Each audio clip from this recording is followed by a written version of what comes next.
Welcome in, everyone. Evening is just starting to settle over Commercial Street here in Atchison, Kansas, and the studio lights are dimming down. I am so glad you could join us for another deep dive here on Chesterton Radio. Grab a cup of coffee or maybe a cup of tea and pull up a chair. Yes, welcome. It is always so good to settle in here with you all, and we have a truly fantastic topic tonight. We really do. So if you have ever brought a new partner home to meet your family for the very first time, you are usually trying to prevent a total farce. Oh, absolutely. It is a terrifying experience. Right. I mean, think about the last time you were in that situation. You spend the whole car ride giving these, desperate, highly specific disclaimers. Yes, the frantic prep work, whatever you do, do not mention the neighbor's dog. Exactly. You try to act as this social buffer, right? You're frantically translating your family's bizarre internal language for a completely normal outsider. You're just managing the friction between the people you love and, well, the societal norms of the outside world. But what happens when you remove that buffer entirely? That is the big question. What happens when you just throw an unsuspecting, perfectly normal person into the deep end of your family's madness, provide absolutely no life preserver, and then just actively study them as they start to drown? Well, I mean, it is the ultimate social nightmare, but it also happens to be the engine for one of the greatest comedic architectures of the 20th century. It really is. We are talking, of course, about Noël Coward's 1925 masterpiece, Hay Fever. Such a brilliant, sparkling blend of high farce and comedy of manners. Yeah, but for this deep dive, we aren't just looking at the text on the page. We are examining two very specific, very distinct filmed broadcast productions of the play. We want to see how this architecture holds up across different cultures, different decades, and different visual interpretations. It is a rare opportunity to have these two sources side by side. Our first source is a classic British BBC Saturday Night Theatre production and features a truly powerhouse cast led by Peggy Ashcroft, Tony Britton, and Maurice Dunham. Just legends of the British stage. Incredible talents. And then our second source is this fascinating American television adaptation. It was broadcast on CBS Studio One, produced by Fletcher Markle in the mid-20th century. And that one features Evelyn Varden and Everett Sloane. Right, so we get to break down the precise mechanics of Coward's wit, but we also get to examine this really complex cultural translation. Yeah, how does a deeply British comedy of manners, a genre that relies entirely on the unspoken rules of a very specific social class, how does that get localized for a post-war American television audience? And we are not here to declare a winner between the two, It is not a competition. Oh, definitely not. Instead, we want to explain what each production uniquely reveals about the play itself, how the pacing, the comic timing, the cinematography, and the set design all interpret Coward differently. But before we get into the translation and the specific productions, we really need to set the stage. We need to talk about Noël Coward himself. Yes, the master, as they called him. Because you can't understand Hay Fever without understanding the man who wrote it. I mean, his career was just remarkable, wasn't it? It was staggering. He was a playwright, a composer, a director, an actor, a singer. I mean, he basically defined the concept of English sophistication for a solid 50 years. Yeah, but his view of upper-class society was always so complicated. Oh, absolutely. He was born into a relatively modest family, working class, adjacent. So he was an outsider who completely infiltrated high society through sheer wit and talent. He crashed the party, basically. Exactly. And because he crashed it, he could see how ridiculous the party was. He saw that upper-class manners were just a game. A very elaborate, very exhausting game. Right. And to Coward, theatricality wasn't just an art form. It was a survival tactic. It was how people masked their true feelings. Which is why dialogue mattered so much. Yeah. I mean, his dialogue is legendary. Yes. In a Coward play, dialogue is a weapon. People don't talk to communicate, they talk to deflect, to charm, or to completely eviscerate someone else while smiling over a martini. It is so sharp. But where does Hay Fever fit into his larger body of work? Because we think of things like Private Lives or Blithe Spirit. Well, Hay Fever is early Coward. He wrote it in 1924, premiered in 1925. So it comes around the same time as The Vortex and Easy Virtue. But while The Vortex was this dark, scandalous look at drug abuse and vanity, Hay Fever is pure, unadulterated comedy. It is much lighter on the surface. On the surface, yes. But it shares that same DNA, this fascination with people who are so self-absorbed they simply cannot function in the real world. Which brings us to the Bliss family. because they are the ultimate example of that. They really are. They remain endlessly entertaining nearly a century later. So let's talk about the world of the Bliss family. This is the pressure cooker we were talking about. Right, the country home where they trap their guests. And to understand the sheer force of this trap, we have to establish the baseline of the family's psychology. They are completely detached from normal social conventions. They don't just ignore reality. They exist in this self-sustaining bubble of performative artifice. Let's start at the top of the hierarchy with Judith, the mother. Oh, Judith, what a character. She is a retired stage actress. And the text makes it incredibly clear. She is quite literally going out of her mind with boredom in the country. She misses the spotlight so deeply. So deeply that she is treating her actual life as a stage. Right now, she has decided her new role is to play the well-informed out-of-doors lady. It is entirely a costume she puts on, just to stave off the irrelevance of aging. Yeah, and in both the BBC and CBS filmed versions, you can literally see her doing this. We hear the children dissecting her behavior before she even enters. They talk about how she aggressively taps the barometer in the hallway. Right, she doesn't actually care what the weather is going to be. No, she just wants the theatrical satisfaction of reacting to it. She's out in the garden memorizing flower names purely so she can drop them into casual conversation as props. There is this brilliant visual moment in the BBC version where Peggy Ashcroft comes in carrying a bunch of flowers. She is trying so hard to look rustic and knowledgeable. Right, and she asks her daughter, Sorrel, if the stubby red flowers are delphiniums. And Sorrel, completely deadpan, has to correct her. She says delphiniums are tall and blue. It's so funny. Then Judith just pivots instantly and guesses asters. Or, well, in the CBS version, Evelyn Varden guesses hostas. And her justification for the guess is what really gets me. She says, I knew it was something opulent. Opulent. That word choice is everything.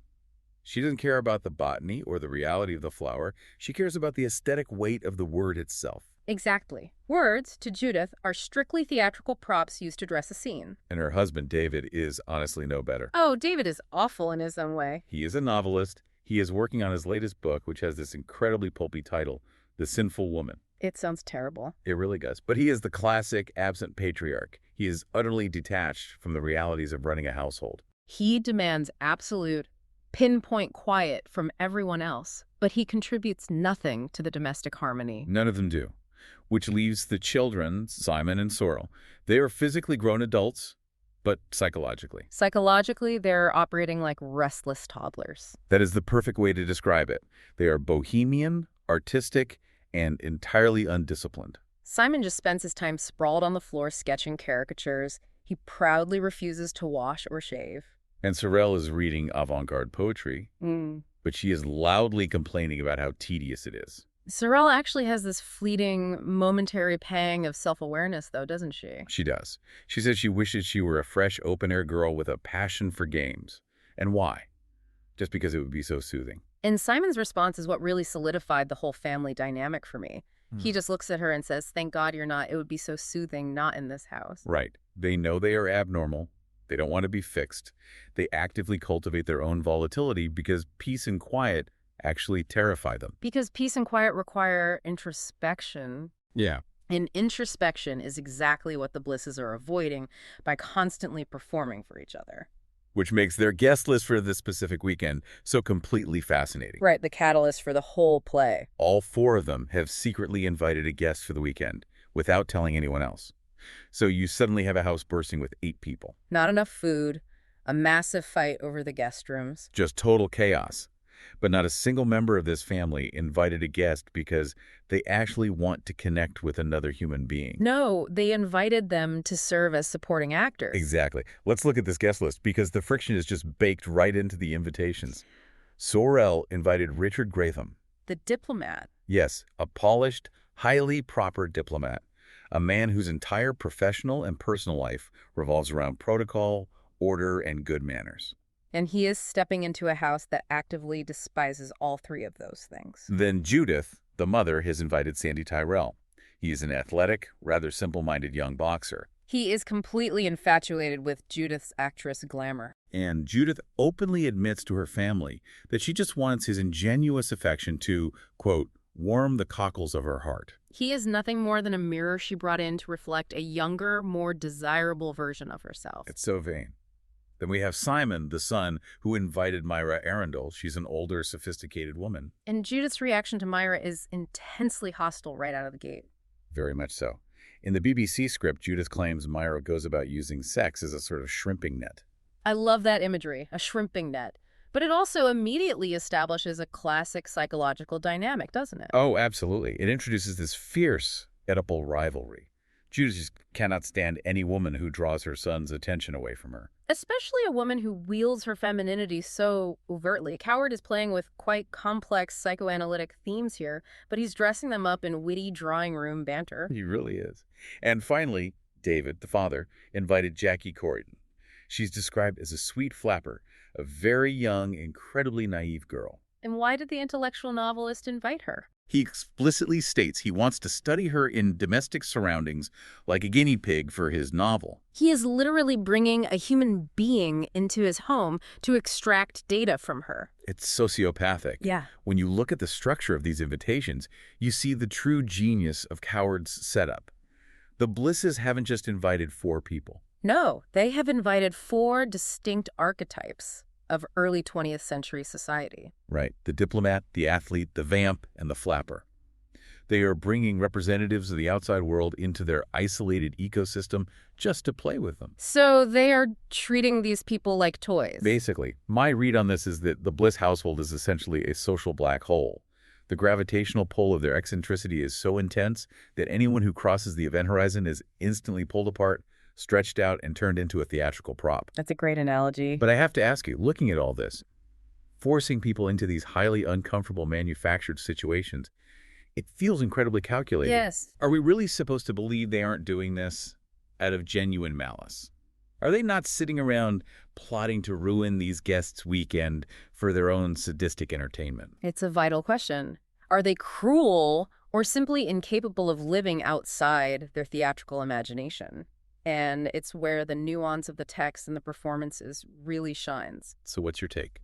What's fascinating here is that the text, and particularly the way Peggy Ashcroft and the BBC cast play it on screen, strongly suggests it isn't malice, it's incapacity. Incapacity. Okay. Yes, they are genuinely incapable of existing outside of a theatrical framework. They don't view the guests as victims to be tortured. How do they view them then? They view them as a captive audience, or, even worse, as scene partners who stubbornly refuse to read the script they've been implicitly handed. Oh, that makes so much sense. That distinction really becomes clear when you look at how they handle minor household crises. Right, because Coward uses the absolute lack of domestic order to highlight this incapacity to care about reality. There is almost no food in the house for the weekend. And then there's Amy, the scullery maid, who has a terrible toothache. The treatment of the maid is a perfect microcosm of their empathy deficit. It really is. How do they address this poor, working-class girl's physical pain? With oil of cloves. Yes, and in both productions we hear that Clara the housekeeper tried to apply it, but it only burned the girl's tongue, leaving her writhing in agony. And the Bliss's reaction is not concern. It is not empathy. It is sheer annoyance that her pain is disrupting their aesthetic peace. David actually yells, "If anyone else mentions oil of cloves, I shall do something desperate." They completely acknowledge their own flaws, but they instantly absolve themselves of any responsibility to change them. Sorel admits they have bad manners and a lack of social graces. But they excuse it by saying, the people we like put up with it because they like us. Exactly. If you don't like it, you can leave. It's this impenetrable defense mechanism. They've weaponized their own unreliability so that no one can ever expect anything of them. They have built an impenetrable fortress of eccentricity, and they are about to lower the drawbridge for 4 perfectly normal, highly vulnerable people. But this brings us to a really interesting point of comparison, because this family's madness is so heavily reliant on the highly specific tropes of the British upper middle class in the 1920s. Very British. Very 1920s. So how on earth did an American television network make them make sense to a farmer in Ohio or a housewife on Long Island 30 years later? Ah, yes. The CBS Studio One production. That is where this comparison gets so incredibly rich. We're talking about the geography of farce. The geography of farce. I like that. Let's dig into that. The BBC filmed version naturally stays completely true to Coward's original setting. Yes, it is deeply rooted in Britain. The Bliss family lives in Cookham, a picturesque village by the River Thames, When they discuss how to entertain the guests, they talk about taking them punting on the river. Punting, for anyone who hasn't experienced it, is standing in a long, flat-bottomed boat and pushing it along the riverbed with a giant wooden pole. It is the most stereotypically idyllic, aristocratic, British summer activity imaginable. Absolutely. The cultural touchstones in the BBC script are highly specific to a post-World War I British society clinging to its leisure class markers. Right. Characters casually mention young men coming down from Oxford. When they discuss travel, they talk about summering in Dieppe, a coastal town in France favored by the English upper classes. And when Sorel suggests a game to play with the diplomat, she asks if he plays Mahjong. Which was a massive, somewhat exotic fad among the British elite at the time. But then you flip to the CBS Studio One version. Fletcher Markle, the producer, doesn't just tweak a few words. He completely uproots the entire play. He picks it up and drops it right onto Long Island, New York. Yes, and he actively frames it for the American listener right from the jump. The announcer at the beginning of the broadcast explicitly states that you can find well-authenticated examples of the Bliss family in the wilds of darkest Long Island, or out in Carmel, California. But he adds, the race is vanishing. It's a brilliant piece of framing. By calling them a vanishing race in artist colonies like Carmel, CBS is signaling to the American audience that they aren't about to watch a stuffy British period piece. Right, they're watching a satire of the American coastal elite. The performative bohemian class that their viewers would recognize from gossip columns or local high society. The localized changes in the script to support this are just fascinating to track. They really are. Like punting on the Thames becomes sailing on the Sound. The young boy in David's novel doesn't come down from Oxford. He comes down from Dartmouth. And when Jackie, the naive flapper, is desperately trying to make small talk about her world travels, she doesn't mention a summer house in Dieppe. She says, I went to Niagara Falls once. The Niagara Falls change is particularly insightful, I think. And why is that? Because a summer house in Dieppe implies a certain fading European aristocratic leisure, but a trip to Niagara Falls for a young American flapper in the mid-20th century. Oh, that implies something much more middle class. Exactly. Highly touristy and profoundly unbohemian. It perfectly preserves the comedic intention of the line, highlighting the massive socioeconomic gap between the terrified guest and the extreme snobbery of the Bliss family. It just uses a different cultural shorthand. Exactly. And the card game changes, too. Sorel doesn't ask Richard if he plays Mahjong. She asks if he plays gin rummy. But my absolute favorite change in the CBS script, and the one that really got me thinking about post-war American culture, is the great debate over the guest room. Oh, the guest room debate, yes. Yeah. So Sorel and Simon are furious that Sandy Tyrell, the boxer, is going to be given the nicest guest room. Well, the distinguished diplomat has to sleep in a terrible, cramped boiler room they call Little Hell. Right. And in the original BBC version, Sorel argues that the nice room is called the Japanese room, describing it as essentially feminine and entirely unsuited for a male diplomat.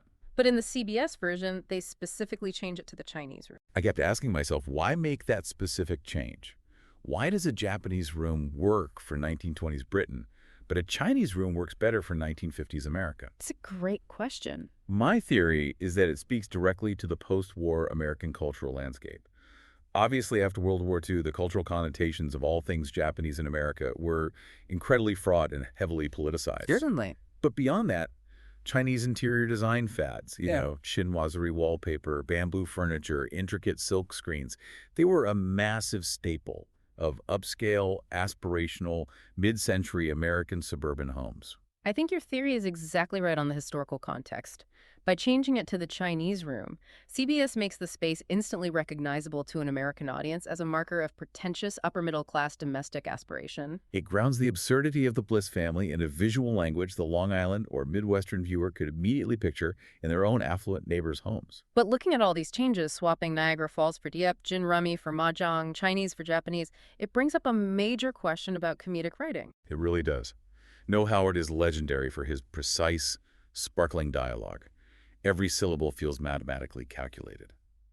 So if you start pulling out his nouns and replacing them with local American equivalents, don't you risk breaking the spell? That's the fear, right? Does the sharpness of the wit survive the translation? Well, I think that is the ultimate test of Coward's writing. And these two productions prove that the comedy doesn't just survive, it thrives. Why do you think that is? Because the core of Coward's comedy doesn't rely on the nouns themselves.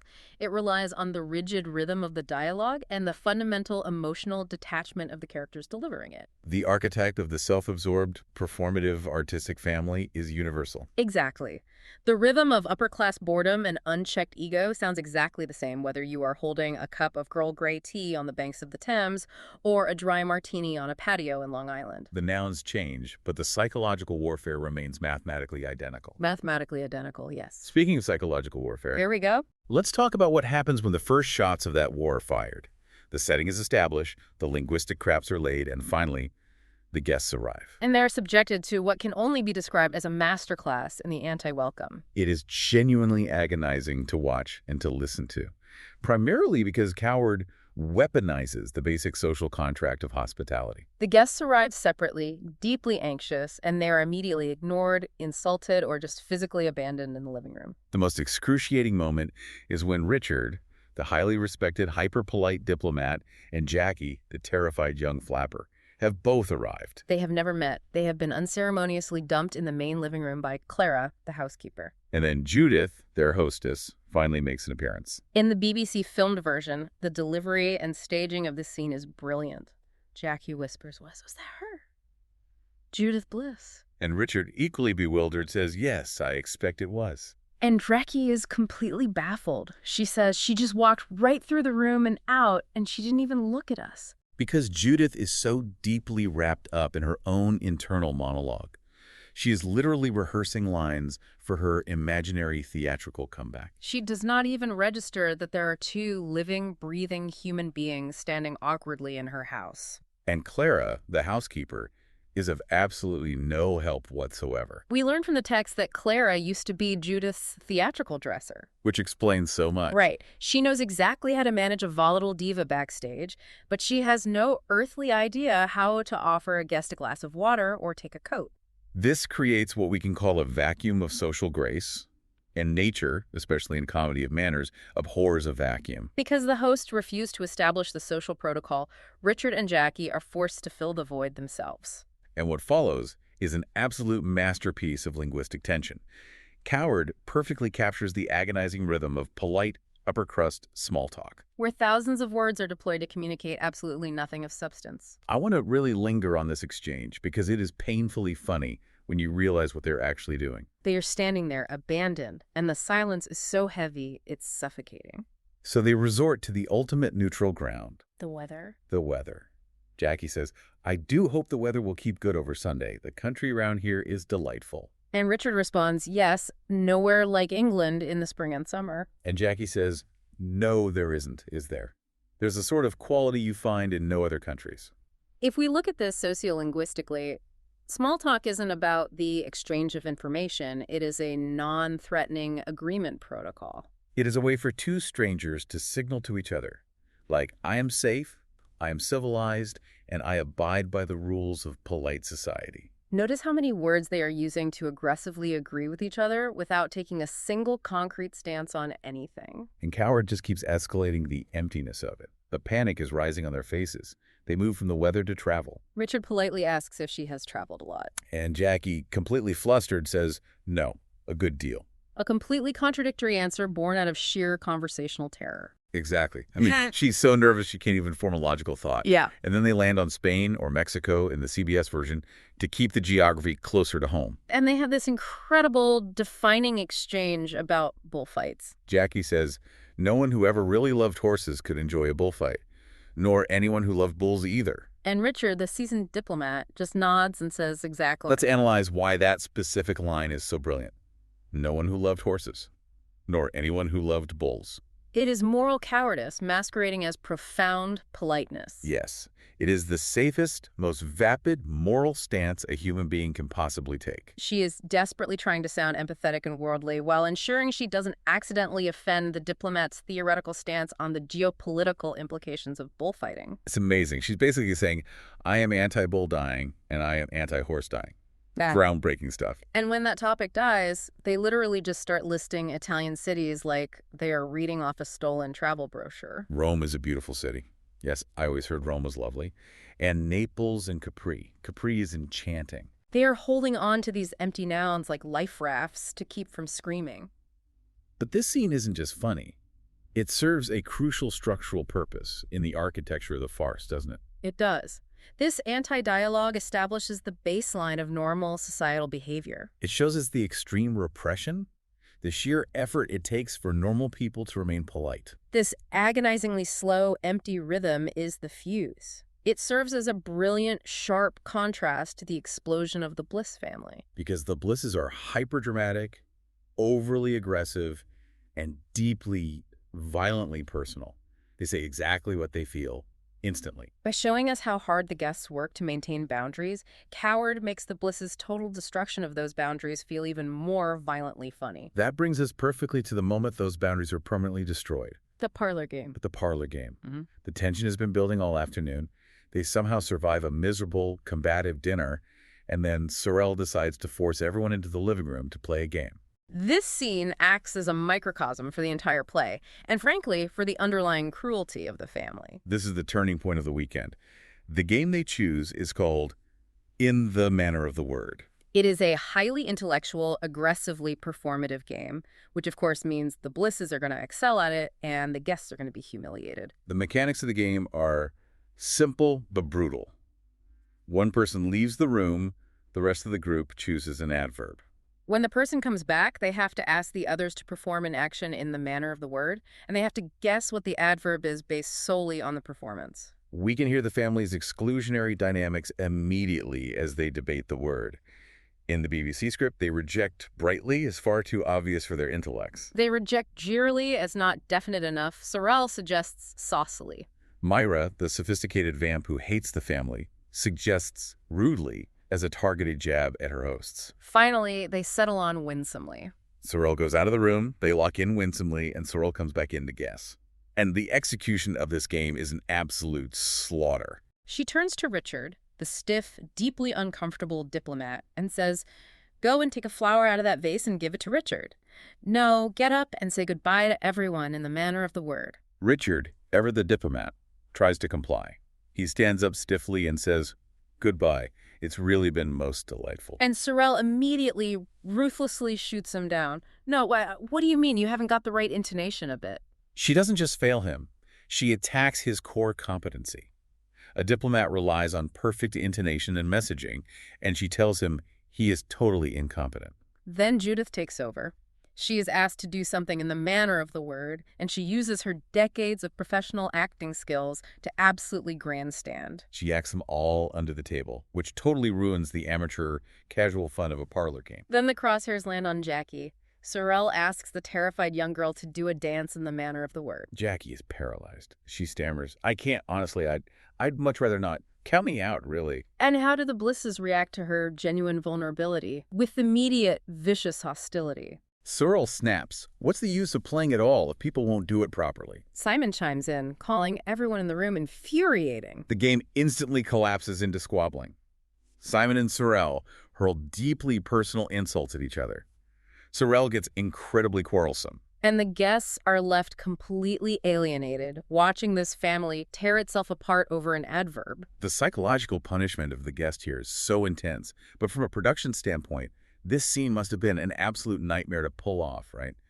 We are talking about the mechanics of farce. It is incredibly difficult. Think about the technical reality of mid-century television and radio, like the CBS Studio One broadcast. You have 8 characters in a scene, all talking at cross purposes, getting increasingly angry. A farce like this requires immense technical precision. The rhythm, the silence, the interruption. The overlapping dialogue. Exactly. The actors have to physically navigate the set, constantly stepping into the frame or the mic for a line and stepping back to let someone else in.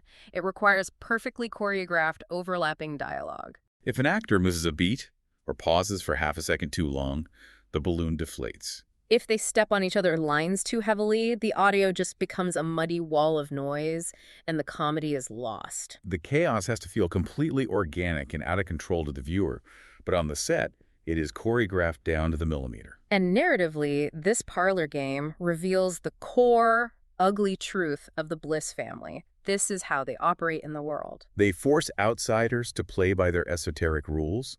They stubbornly refuse to adequately explain those rules, and then they savagely punish the outsiders for failing to play the game perfectly. It is the ultimate power trip. They demand participation, but they ensure that winning is impossible. Which naturally drives the guests to start looking for the nearest exit.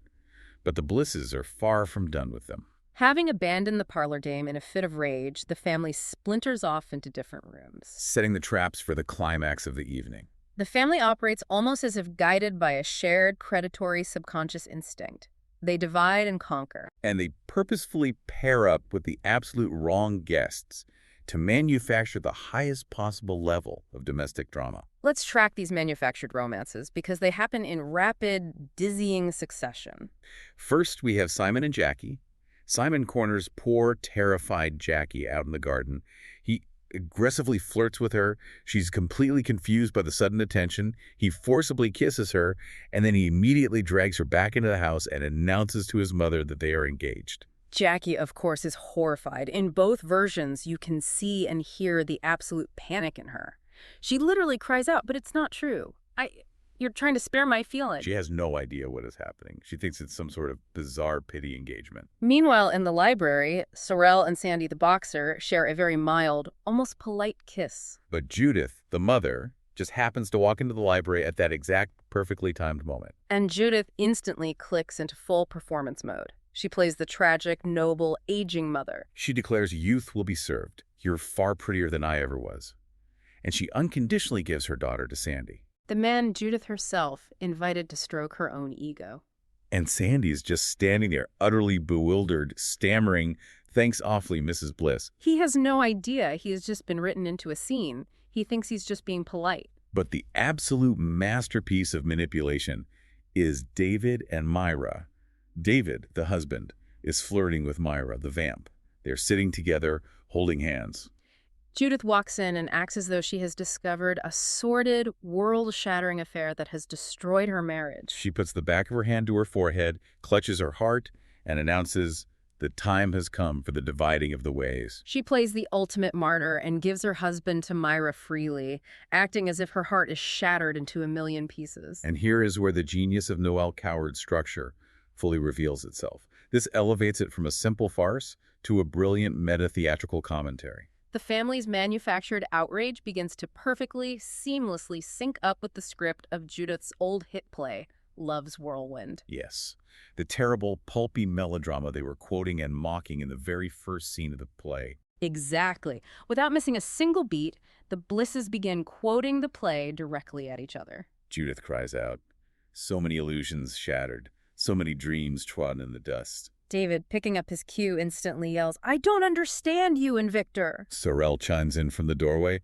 "My God, isn't that little Pam crying?" They completely abandon reality and transition into performing this terrible melodrama in the middle of their living room, using the sheer force of their combined theatricality to drown out the confusion of the guests. The guests are just standing there, paralyzed, watching in absolute horror. It's astonishing to watch. My analogy for this is that the Blisses are like a virtuosic, highly synced group of emotional jazz musicians. I like that. They know the underlying chord progressions of their own family trauma so perfectly that they can instantly improvise over it. They know exactly when to come in, when to take a solo, when to lay back and let Judith take the melody. And the poor guests are just standing on stage holding basic sheet music for Mary Had a Little Lamb. They are completely, hopelessly lost, unable to find the beat. That is a perfect way to describe the mechanics of the scene. But, we have to dig deeper and ask why they do this. Right, because earlier we debated whether it was malice or incapacity. Looking at this climax, it becomes clear that it is a profound psychological incapacity to experience genuine, quiet emotion. Because when Sandy and Sorrel actually share a quiet, somewhat genuine moment of attraction in the library, it's immediately hijacked and turned into a spectacle by Judith. Exactly. The Blisses use theatricality as a defense mechanism. Genuine intimacy requires vulnerability. It requires sitting in uncomfortable silence and not knowing what the other person's going to say next. It requires giving up control of the script, and the Blisses are absolutely terrified of that lack of control. So when real emotion threatens to break through the surface, they immediately retreat into the safety of a script where they know all the lines. They know they're blocking, they know exactly where the spotlight is, and they know they will get applause at the curtain drop. They aren't trying to destroy the guests. They are trying to protect themselves from the messy, unscripted reality of genuine human connection. Retreating into the safety of a script, it's really profound when you think about it. And honestly, a little tragic. But of course, the guests don't realize they are dealing with complex psychological defense mechanisms. No, they just think they're locked in a house with dangerous lunatics. Which leads us to the morning after the escape. We open on Sunday morning, and we get to see the physical and emotional fallout of Saturday night's hurricane. The guests are absolutely traumatized. They creep downstairs one by one, looking over their shoulders like hostages trying to escape a compound. Jackie is in terrible shape. She is so flooded with anxiety that she literally has a severe case of the hiccups. And Coward gives us this wonderful bit of physical comedy, which translates brilliantly into the visual and audio space of these productions, to emphasize the lingering chaos. Sandy tries to cure Jackie's hiccups by telling her to hold her breath, which fails. Then he tells her to drink a glass of water upside down from the wrong side of the glass. In both versions, you can see and hear the absolute mess this trick causes. She attempts to drink upside down. Someone is heard approaching in the hallway. She panics, and she drops the porcelain coffee cup all over the floor. You hear the smash, the gasp. It's this lingering physical residue of the Bliss's mental chaos infecting the guests' bodies. Then Richard and Myra creep downstairs, and we finally get to hear the full extent of the guests' complaints. We learn about the terrible night they endured, while the Blisses, having expelled all their emotional energy in their performance, slept soundly. Richard, the distinguished diplomat who is used to luxury hotels and embassies, had to sleep in the boiler room. Little hell. He complains bitterly that the windows were painted shut, he was nearly suffocated by the heat, and the pipes made peculiar, violent clanking noises all night long. Jackie, who was put in the Japanese room, or the Chinese room in the CBS version, says she had horrible, vivid nightmares about dragons crawling off the wallpaper and across the walls. And to top it all off, the house is so poorly managed that they can't even get a simple lump of sugar for their morning coffee. The absolute baseline of human hospitality is denied to them. It is the final straw. Myra, Richard, Sandy, and Jackie have this frantic, hushed meeting in the living room. They unanimously agree that they cannot survive another 24 hours in this house. Myra says, I don't think I could face another day like yesterday. Richard says he feels far from well, which is diplomat speak for, I'm having a nervous breakdown. They decide they have to flee immediately. They pack their bags in secret. They tip the maid £1.10 to keep her quiet. And they pile into Sandy's car to make their desperate getaway. Which sets up the final brilliant irony of the play. While the guests are literally fleeing for their lives, terrified of what the family might do next, the Bliss family finally strolls downstairs for a leisurely Sunday breakfast. And what do? Do they notice the guests are missing? Do they reflect on their monstrous behavior from the night before? No. They immediately fall into a high-volume screaming match over the geography of Paris in David's new novel. It's magnificent. David sits down, opens his manuscript, and reads a passage aloud to his family. Jane Sefton, in her scarlet Hispano, swept out of the Rue Saint-Honoré into the Place de la Concorde. And interestingly, in the CTS version, he reads this exact same line, keeping the Parisian geography intact despite moving the setting to Long Island. And Judith instantly interrupts him, her voice dripping with condescension. She couldn't have. The Rue Saint-Honoré doesn't lead into the Place de la Concorde. David furiously insists it does. Judith claims he is thinking of the Boissy d'Anglas. David loses his temper and calls Sorel a pompous little beast who is as ignorant as a frog. Within 30 seconds of waking up, they are engaged in a vicious, high-stakes fight over a fictional car driving down a real street in a country they aren't even in. And in the very midst of this chaotic argument, they hear a noise outside the window. It's the sound of Sandy's car engine starting up and driving away, packed with all 4 guests. The guests have escaped. The Blisses pause their argument and look out the window. And Judith responds to seeing her guests flee her home in sheer terror. She doesn't gasp. She doesn't apologize. She just sighs, turns back to her breakfast, and says, how very rude of them. People do behave in the most extraordinary manner these days. It is the perfect ending because it completely encapsulates the Bliss family's absolute invulnerability. They learn nothing. They change nothing. They are entirely hermetically self-contained. The tragedy and the comedy of the play are exactly the same thing. This family will never, ever change. The departure of the guests doesn't trigger a single ounce of self-reflection. To the Blisses, The guests leaving in a panic isn't an indictment of their horrific hospitality. It just serves as a minor, slightly rude interruption to their own internal trauma. They simply go back to eating their haddock and arguing about Paris. The ecosystem resets itself, perfectly primed and ready for the next weekend and the next batch of unsuspecting victims. It is a masterclass in farcical construction. The comedy doesn't arise from jokes. It arises from the brutal, inevitable collision of extreme, performative personalities with the desperate need for polite societal norms. And by studying the BBC and CBS productions, we see that while the cultural shorthand of those norms might shift from mahjong to gin rummy, the psychological architecture of the farce remains indestructible. Now, since this is Chesterton Radio, I think it's only fitting to view this through a slightly different lens before we close. Yes, the Chestertonian reflection. Yeah, exactly. I couldn't help but wonder what G.K. Chesterton himself might have thought of the Bliss family. That is a fascinating thought experiment. Coward and Chesterton were contemporaries, but philosophically, they were universes apart. Right, because Chesterton wrote so much about the home, about family life, and about hospitality.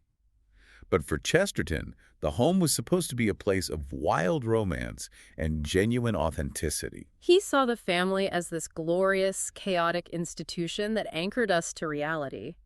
But the Blisses used their family to detach from reality. That's exactly it. Chesterton would have recognized their absurdity immediately, but he would have framed it differently than Coward did.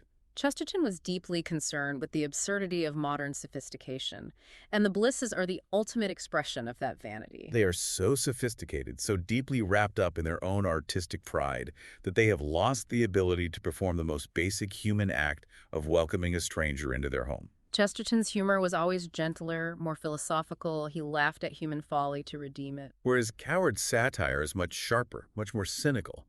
He laughs at human folly to expose it. But they both understood that laughter often reveals truth better than seriousness ever could. The Blisses are a warning disguised as a joke.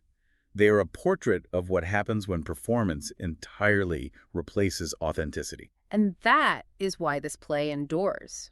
It is why audiences in 1925 recognized these personalities immediately, and why modern audiences still recognize them today. The fear of being trapped in a house with people who refuse to be genuine is universal. We've dissected the sociolinguistics of small talk, the brutal mechanics of a parlor game, and the way this family uses melodrama to shield themselves from the vulnerability of real emotion. But as the lights dim in the studio here on Commercial Street and we wrap up this deep dive, I want to leave you with a final thought to mull over.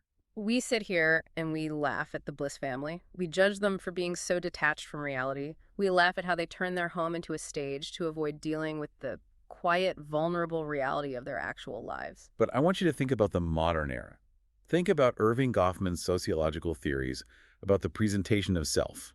Look at our carefully curated social media feeds. Our rehearsed videos, the perfectly orchestrated public personas we project into the world every single day. We're constantly curating our own lighting and writing our own scripts. Are we really all that different from the Blisses? We may not be quoting Love's Whirlwind in the living room, but we are certainly scripting our lives for an invisible audience. So the next time you bring a partner home, or the next time you are sitting in your own living room posting a photo of your perfectly arranged coffee cup, ask yourself, are you ever truly offstage in your own life?